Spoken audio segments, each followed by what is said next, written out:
स्वागत छ। म रिवाज न्यौपाने।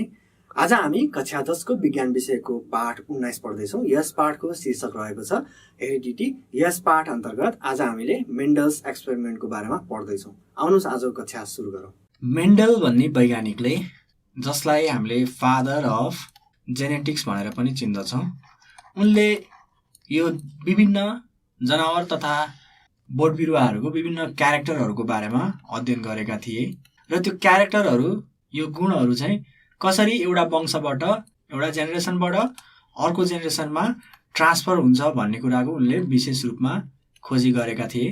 यसरी खोजी गर्ने क्रममा उनले चाहिँ केराउको बिरुवालाई उदाहरणको रूपमा लिएका थिए।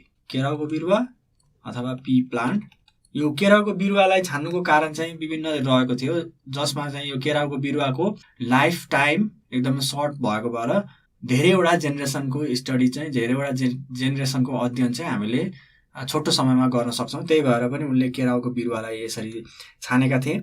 यसरी केराउको बिरुवा छानिसके पछाडि अग्लो केराउ र होचो केराउको, यो दुईटा केराउको बिरुवालाई चाहिँ क्रस गराएर, बिरुवाको फुलहरूलाई क्रस गराएर उनले अर्को जेनेरेसनमा यो होचो र अग्लो गुण, बिरुवाको उचाइसँग सम्बन्धित रहेको गुण चाहिँ कसरी ट्रान्सफर हुन्छ, कसरी एउटा जेनेरेसनबाट अर्को जेनेरेसनमा सर्छ भन्ने कुराको अध्ययन गरेका थिए। यसै क्रममा उनले के पाए भनेदेखि होचो बिरुवा र अग्लो बिरुवाको क्रस गर्दाखेरि फर्स्ट जेनेरेसनमा सबै बिरुवाहरू चाहिँ अग्ला भएको कुरा पत्ता लगाए। त्यसै गरी यो फर्स्ट जेनेरेसनमा भएको बिरुवाहरूको बिचमा सेल्फ पोलिनेसन गराउँदाखेरि उनले फेरि आउने बिरुवाहरू चाहिँ होचो पनि र अग्लो पनि भएको कुरा पत्ता लगाए। यसरी उनले विभिन्न अध्ययनहरू गरिसके पछाडि विशेष गरी 3वटा नियमहरू उनले दिएका छन्। ती 3वटा नियमहरूलाई हामी मेन्डलका नियमहरू अर्थात् मेन्डल्स ल भनेर चिन्दछौँ। र यो जेनेटिक्समा जसले चाहिँ जिनको बारेमा अध्ययन गर्छ, जुन विज्ञानले जिनको बारेमा अध्ययन गर्छ, त्यो भनेको जेनेटिक्स। यो जेनेटिक्समा चाहिँ यो मेन्डलको ल चाहिँ एकदमै चर्चित रहेको छ। आजको कक्षामा हामीले यही मेन्डलले दिएको 3वटा ल मध्ये पहिलो ल, जसलाई हामी ल अफ डोमिनेन्स भन्दछौँ, यसको बारेमा कुरा गर्दैछौँ। यो मेन्डलको ल पढ्नुभन्दा अगाडि हामीले जेनेटिक्समा युज हुने केही टर्महरू पढ्दैछौँ। सुरुमा रहेको छ क्यारेक्टर, जसलाई कहिलेकाहीँ युनिट क्यारेक्टर पनि भन्ने गरिन्छ। यसले चाहिँ प्लान्टमा अथवा एनिमलमा रहेको त्यस्तो क्यारेक्टरलाई जनाउँदछ जसलाई हामीले बाहिरबाट देख्न सक्छौँ। र यो एउटा क्यारेक्टर निर्धारण गर्नको लागि उक्त बिरुवामा अथवा जनावरमा 2वटा जिनहरू रहेका हुन्छन्। यो 2वटा जिनलाई हामी जिन पेयर भन्दछौँ। यो जुन जिन पेयर चाहिँ हामीले कहाँ पाउन सक्छौँ त? उक्त यो बिरुवा अथवा एनिमलको चाहिँ क्रोमोजोममा हामीले यो जिन पेयर चाहिँ पाउन सक्छौँ। र यही जिन पेयरको आधारमा चाहिँ यो क्यारेक्टरहरू निर्धारण हुने गर्दछ। त्यसै गरी अर्को टर्म, अर्को शब्दावली रहेको छ मोनोहाइब्रिड क्रस। त्यस्तो क्रस जसमा एउटा मात्र क्यारेक्टरको अध्ययन गरिन्छ भनेदेखि त्यस्तो खालको क्रसलाई हामी मोनोहाइब्रिड क्रस भन्दछौँ। त्यसै गरी अर्को पदावली, अर्को टर्म रहेको छ डाइहाइब्रिड क्रस। त्यस्तो क्रस जसमा हामीले 2वटा क्यारेक्टरहरूको बारेमा सँगै अध्ययन गर्दछौँ। अब मोनोहाइब्रिड क्रसमा चाहिँ हामीले होचो बिरुवा र अग्लो बिरुवाको उदाहरणको रूपमा लिन सक्छौँ भनेदेखि डाइहाइब्रिड क्रसमा चाहिँ हामीले केराउको दाना हरियो र पहेँलो हुनु एउटा र केराउको दाना चाहिँ सुकेको हुनु अथवा गोलो बाटुलो हुनु चाहिँ अर्को भनेपछि 2वटा क्यारेक्टरहरू एकैचोटि सँगै स्टडी गरियो भनेदेखि, हेरियो भने त्यतिखेर त्यस्तो खालको क्रस चाहिँ के भयो त? डाइहाइब्रिड क्रस भयो। त्यसै गरी अर्को टर्म रहेको छ एलिल। एलिल भनेको मैले अघि जिन पेयरको कुरा गरेको थिएँ नि, हो उक्त जिन पेयर जसले कुनै एउटा क्यारेक्टरलाई जनाउँदछ अथवा उक्त क्यारेक्टरको प्रतिनिधित्व गर्दछ भने उक्त जिन पेयरलाई चाहिँ हामी के भन्न सक्दछौँ? एलिल भन्न सक्दछौँ। यो जिन पेयर चाहिँ फेरि हेटेरोजिनियस र होमोजिनियस गरी 2 प्रकारको हुन सक्दछ। हेटेरोजिनियस जिन पेयरमा उदाहरणको लागि बिरुवाको उचाइलाई रिप्रेजेन्ट गर्ने, प्रतिनिधित्व गर्ने हामीले एलिल हेऱ्यौँ भनेदेखि एउटा चाहिँ यो बिरुवाको अग्लो हुने गुणलाई रिप्रेजेन्ट गर्ने यो क्यारेक्टरलाई हामीले टी, ठुलो टीले, यसरी क्यापिटल टीले जनाउन सक्छौँ भनेदेखि, अनि बिरुवाको होचो हुने क्यारेक्टरलाई स्मल टीले जनाउन सक्छौँ। र बिरुवाको उचाइलाई चाहिँ यसरी होचो हुने क्यारेक्टर र अग्लो हुने क्यारेक्टरको एक एकवटा जिन आएर यसरी एउटा पेयर बनाएर प्रतिनिधित्व गर्छन् भनेदेखि त्यस्तो खालको एलिललाई हामी हेटेरोजेनस एलिल भन्न सक्दछौँ भनेदेखि, त्यसै गरी होमोजेनियस एलिलमा चाहिँ हामीले यसरी दुईटै अग्लो हुने क्यारेक्टरलाई जनाउने जिन अथवा दुईटै होचो हुने क्यारेक्टरलाई जनाउने जिन यसरी आयो भनेदेखि यस्तो पेयरलाई चाहिँ हामी के भन्न सक्दछौँ, होमोजेनियस एलिल भन्न सक्दछौँ। त्यसै गरी अर्को टर्म रहेको छ फिनोटाइप। फिनोटाइप भनेको त्यस्तो खालको क्यारेक्टर हो जसलाई हामीले बाहिरबाट हेरेर नै भन्न सक्दछौँ। उदाहरणको लागि अग्लो बिरुवा र होचो बिरुवा, यो क्यारेक्टर चाहिँ हामीले बाहिरबाट हेरेर भन्न सक्ने भयौँ, त्यही भएर यो क्यारेक्टर के भयो त, फिनोटाइप क्यारेक्टर भयो। त्यसै गरी जिनोटाइप भन्नाले त्यस्तो क्यारेक्टर जसलाई हामीले जिनको स्टडी बिना पत्ता लगाउन सक्दैनौँ, अर्थात् जिनको स्टडीबाट भन्न सकिने त्यस्तो क्यारेक्टरलाई चाहिँ हामी जिनोटाइप भन्दछौँ। उदाहरणको लागि प्योर टल हो कि अथवा हाइब्रिड टल हो भन्ने कुरा हामीले जिनको स्टडी गरेर मात्र भन्न सक्दछौँ। प्योर टलमा जिन पेयरहरू चाहिँ एउटै रहेका हुन्छन् भनेदेखि हाइब्रिड टलमा चाहिँ फरक फरक जिन पेयरहरू रहेका हुन्छन्। त्यसै गरी अर्को एउटा टर्म रहेको छ, यहाँनिर तपाईँले अघि पनि देख्नुभयो, यो प्योर र हाइब्रिड भनेर मैले लेखेँ। यो पनि यो जेनेटिक्समा धेरै नै प्रयोग हुने टर्महरू हुन्। यदि यो जिन पेयरमा अथवा एलिल अथवा जिन पेयरमा चाहिँ दुईटा पेयरमा भएका क्यारेक्टरहरू एउटै क्यारेक्टर छन् भनेदेखि त्यसलाई प्योर भनिन्छ। भनेदेखि दुईटा क्यारेक्टरहरू चाहिँ छुट्टा छुट्टै क्यारेक्टरहरू छन् र एकदमै यिनीहरूलाई चाहिँ के भनिन्छ, कन्ट्रास्टिङ क्यारेक्टरहरू भनिन्छ।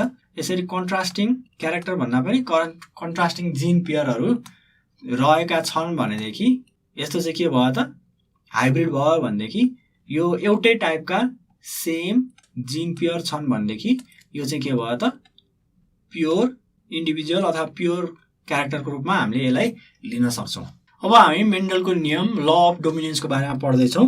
यो मेन्डलको नियमले के भन्दछ भनेदेखि दुईवटा प्योर इन्डिभिजुअल, दुईवटा प्योर जीवहरूलाई एक आपसमा क्रस गराइयो भनेदेखि त्यतिखेर यदि यो जुन प्योर इन्डिभिजुअलहरू छन् यसमा चाहिँ यो प्योर इन्डिभिजुअलमा एउटा इन्डिभिजुअल चाहिँ प्योर, उदाहरणको लागि एउटा इन्डिभिजुअल प्योर टल हुन सक्यो, अर्को इन्डिभिजुअल प्योर ड्रफ हुन सक्यो अथवा शुद्ध होचो हुन सक्यो। यसरी दुईवटा फरक फरक गुण भएका प्योर इन्डिभिजुअलहरूलाई क्रस गराउने हो भनेदेखि पहिलो वंशमा कुनै एउटा मात्र क्यारेक्टर अथवा गुण चाहिँ देखा पर्दछ।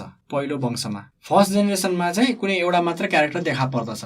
यही नियमलाई चाहिँ हामी के भन्न सक्दछौँ, ल अफ डोमिनेन्स भनेर भन्न सक्दछौँ। जस्तै उदाहरणको लागि मेन्डलले केराउमा गरेको परीक्षणबाट अथवा केराउमा गरेको एक्सपेरिमेन्टबाट हेरौँ।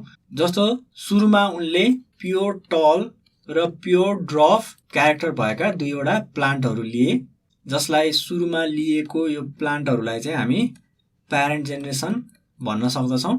यो दुईवटाको चाहिँ क्रस पोलिनेसन गराए। क्रस पोलिनेसन गराउँदाखेरि उनले के पाए त भन्दाखेरि पहिलो जेनेरेसनमा अथवा यसलाई हामी F1 अथवा फर्स्ट फिलियल जेनेरेसन पनि भन्ने गर्दछौँ। F1 जेनेरेसनमा चाहिँ उनले सबै बिरुवाहरू अग्लो भएको थाहा पाए। यो चाहिँ प्योर टल थियो अनि यो प्योर ड्रफ थियो भनेदेखि यो चाहिँ के भयो, टल भयो। यसरी यो चाहिँ के भयो त, हाइब्रिड टल भयो। यसरी बाहिरबाट हामीले फिनोटाइप हेर्ने हो भनेदेखि, फिनोटाइप क्यारेक्टर हेर्ने हो भनेदेखि यो चाहिँ के भयो त, टल भएको हामीले थाहा पाउँदछौँ। जबकि यो बिरुवाको F1 जेनेरेसनमा रहेको बिरुवाको प्यारेन्ट जेनेरेसनको कुरा गर्नु हुन्छ भनेदेखि यिनीहरूको फिनोटाइप हेर्ने हो भने एउटा चाहिँ टल रहेको छ, यो चाहिँ फिनोटाइप चाहिँ यो टल भयो भनेदेखि यो चाहिँ ड्रफ भयो अथवा पुड्को भयो। यसरी दुईवटा छुट्टा छुट्टै क्यारेक्टर हुँदाहुँदै पनि फर्स्ट जेनेरेसनमा रहेका सबै बिरुवाहरू चाहिँ टल नै उत्पादन भइरहे।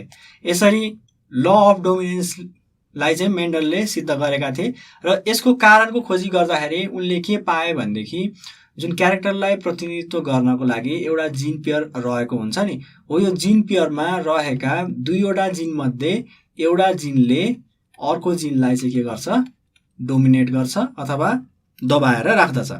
जसले यो ठुलो टी भनेको चाहिँ टललाई प्रतिनिधित्व गर्ने जिन भयो भनेदेखि सानो टी भनेको चाहिँ ड्रफलाई प्रतिनिधित्व गर्ने जिन भयो। अब सेकेन्ड जेनेरेसनमा टल र ड्रफको क्यारेक्टर सँगै आउँदाखेरि फिनोटाइपमा त टल भइरहेको छ नि होइन बिरुवा, त्यही भएर हामी के भन्न सक्छौँ भनेदेखि यो टललाई प्रतिनिधित्व गर्ने जिनले ड्रपलाई प्रतिनिधित्व गर्ने जिनलाई चाहिँ दबाएर राखेको छ। यसको अर्थ यो टी भन्ने जिन चाहिँ के भयो त डोमिनेन्ट भयो भनेदेखि यो स्मल टी अथवा ड्रपलाई प्रतिनिधित्व गर्ने जिन चाहिँ के भयो त रिसेसिभ भयो। यसरी अघिकै यो एक्सपेरिमेन्टको कुरा गरौँ, यसमा यो चाहिँ प्यारेन्ट जेनेरेसन भयो, यसलाई सेकेन्ड जेनेरेसनसम्म हामीले क्रसिङ गराएर हेर्दाखेरि, सेकेन्ड जेनेरेसनसम्म हामीले पोलिनेसन गराएर हेर्दाखेरि कस्तो रिजल्ट आउँछ भन्ने सन्दर्भमा कुरा गरौँ। सुरुमा चाहिँ यो टल नै आयो, यसको फिनोटाइप टल नै भयो। त्यसै गरी सेकेन्ड जेनेरेसनमा चाहिँ जाँदाखेरि यसको एकअर्कामा यो F1 जेनेरेसन भयो भनेदेखि F1 जेनेरेसनमा F1 जेनेरेसनका दुईवटा बिरुवाहरूलाई लिएर यसमा चाहिँ सेल्फ पोलिनेसन गराएर यसरी हेर्ने हो भनेदेखि के हुन्छ त यसमा 4वटा छुट्टा छुट्टै टाइपको रिजल्टहरू आउँदछ, जसमा पहिलो बिरुवा चाहिँ प्योर टल रहेको हुन्छ भनेदेखि बीचको दुईटा बिरुवाहरू चाहिँ दुई प्रकारका बिरुवाहरू चाहिँ हाइब्रिड टल रहेका हुन्छन् भनेदेखि अन्तिमको बिरुवा चाहिँ प्योर ड्रप रहेको हुन्छ F2 जेनेरेसनमा अथवा सेकेन्ड फिलियल जेनेरेसनमा। यसरी हामीले फर्स्ट जेनेरेसनको फिनोटाइप हेर्ने हो भनेदेखि सबै चाहिँ के भए टल भए। त्यसै गरी सेकेन्ड जेनेरेसनको फिनोटाइप हेर्ने हो भनेदेखि टल र ड्रप बीचको हामीले रेसियो निकाल्दाखेरि यो चाहिँ 3:1 को रेसियोमा देखा परे। अब यसमा फिनोटाइप त 3:1 भयो, त्यसो भए जिनोटाइपको कुरा गर्ने हो भनेदेखि के हुन्छ त? यसमा हेर्नुहोस् त, फर्स्ट जेनेरेसनमा जिनोटाइपको कुरा गर्छौँ भनेदेखि यो सबै के भयो त हाइब्रिड टल भए। अब सेकेन्ड जेनेरेसनको लागि जिनोटाइपको कुरा गर्ने हो भनेदेखि प्योर टल छ यसमा एक प्रकारको बिरुवा, दोस्रो प्रकारको बिरुवा हाइब्रिड टल छ र तेस्रो प्रकारको बिरुवा प्योर ड्रप छ। यो तीनवटाको रेसियो हामीले यसको तीनवटाको अनुपात हेर्ने हो भनेदेखि 1:2:1 को रेसियोमा हामीले पाउन सक्छौँ। मेन्डलको यो ल अफ डोमिनेन्स चाहिँ केराउको बोटमा मात्रै नभइकन केराउको बोटमा जस्तै गरी अरू जनावरहरूमा उदाहरणको लागि गिनी पिगमा पनि लागू भएको पाइएको छ। अब गिनी पिगलाई नै किन यहाँ राखिएको भन्दाखेरि गिनी पिगको लाइफ टाइम चाहिँ एकदम सर्ट रहेको छ, यसको धेरैवटा वंशहरू चाहिँ हामीले अध्ययन गर्न सक्छौँ, त्यही भएर गिनी पिगलाई यसरी उदाहरणको रूपमा यहाँ लिएको।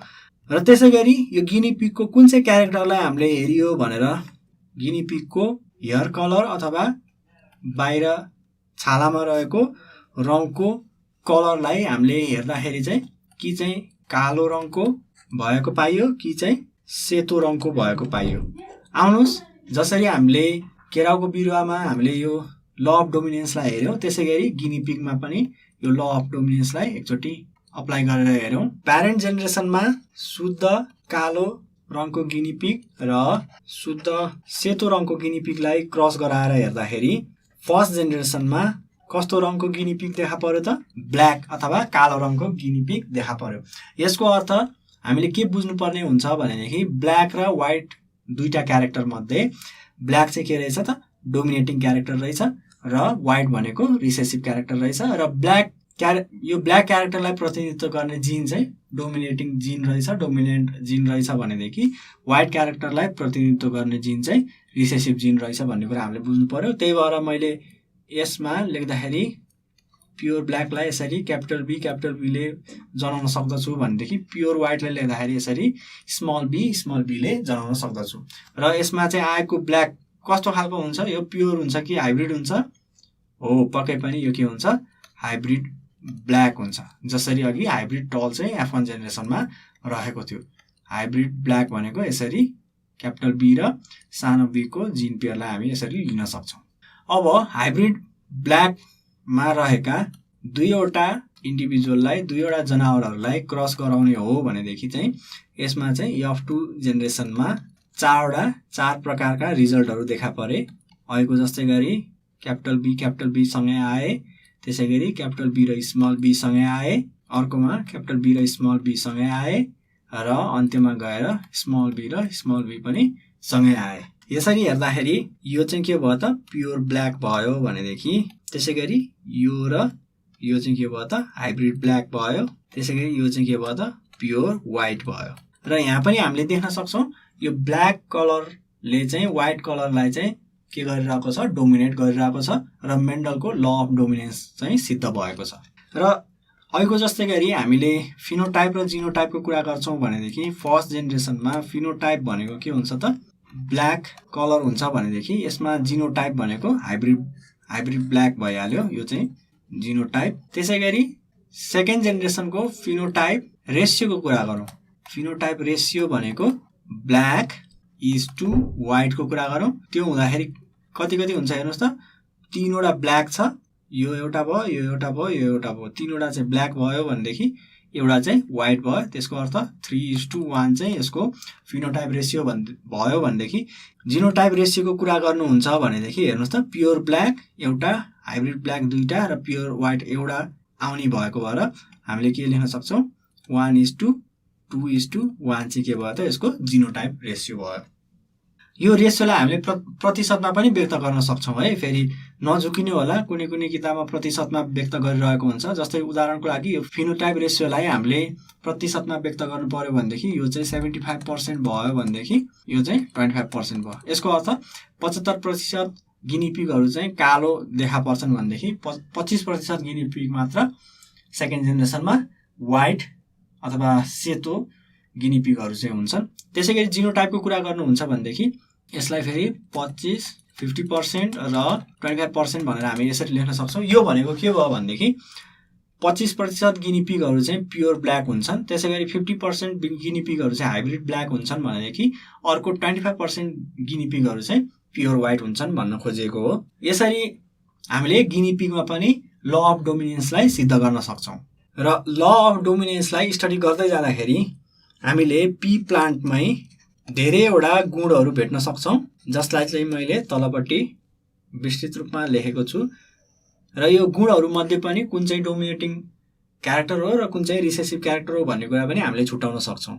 जस्तै सुरुमा कलर अफ फ्लावर भनेर मैले लेख्न सक्छु, फुलको रङ कि चाहिँ पर्पल कलरको हुन्छ कि चाहिँ व्हाइट कलरको हुन्छ। पर्पल कलरको क्यारेक्टर दिने जिन चाहिँ के भयो त, डोमिनेटिङ जिन भयो भनेदेखि व्हाइट कलरको क्यारेक्टर दिने जिन चाहिँ रिसेसिभ जिन भयो। त्यसै गरी अर्को पोजिसन अफ फ्लावर भन्ने गुण पनि हामीले अध्ययन गर्न सक्छौँ। त्यो भनेको फुल चाहिँ कहाँनिर फुल्छ भन्ने कुरा हो।